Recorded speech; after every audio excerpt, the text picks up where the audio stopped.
Right? Can we celebrate Mama? So it means that we also have a very short time, for today's teaching. Let me first start by appreciating Pastor. Thank you, sir, for the privilege. This is the kind of day that it's Pastor that's supposed to preach. So, but me, I'm a son, so I'm also qualified to. All right. So we are going to do a quick experiment. Please, teenagers and children, please be silent. So what we are going to do now, please, I will plead or I will crave your indulgence. It is necessary that you are honest about this experiment. If not, it won't be, we won't get the results we want to get. Right? So I want everybody to close their eyes. Everybody close your eyes. Okay. Now I want you to imagine something. Now as soon as you get that image in your mind, kindly raise your hand. So I know that you've gotten that image. Children, you're also part of it too. So I want you to imagine yourself in a private jet. As soon as you get the image, just raise your hand. You see yourself in a private jet. Okay? All right. Okay. Thank you very much. You can drop your hands. You can open your eyes. We did this experiment. So let me ask, between teenagers and adults, who should be more familiar with the idea of a private jet? Adults, correct? Okay. So we did this on one of the days we were doing Sugar Factory. Olamide was there. And what I noticed was, when I told them to imagine, it took them just 2 seconds for them to be able to grab the image. Even though they do not understand the concept of a private jet, but it was quick for them to be able to see themselves in what they interpreted to be a private jet. Now, I did that with us. It took about 7 seconds. The fastest was Pastor. And obviously, you can understand why, Pastor dreams big, so you can understand why Pastor is the first.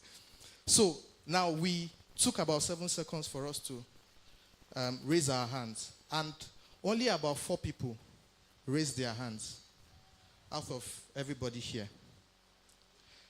And that just comes to tell you that even though you are more familiar with a concept, it's also possible that you are not able to understand the full extent of it or see yourself in that light. Are we together? I'm going somewhere.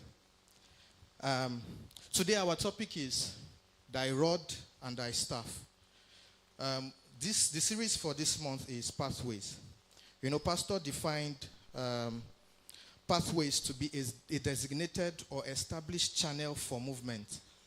Now, but that designated channel can be either spiritual, it can be mental, it can be physical. So when we are talking about thy rod and thy staff, what I'm trying to achieve today is create a mental pathway in your mind. Are we together? Are we together? Please, I need your responses. So, are we together? All right. So, Psalms chapter 23. Now, remember I said, it's possible for you to be familiar with a concept so much that you might not totally understand the full extent of it.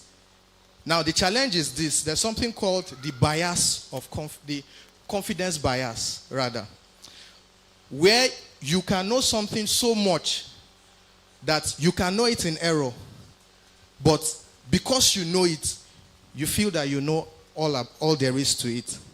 Now, remember, in the Garden of Eden, what fruit did Adam and Eve eat of?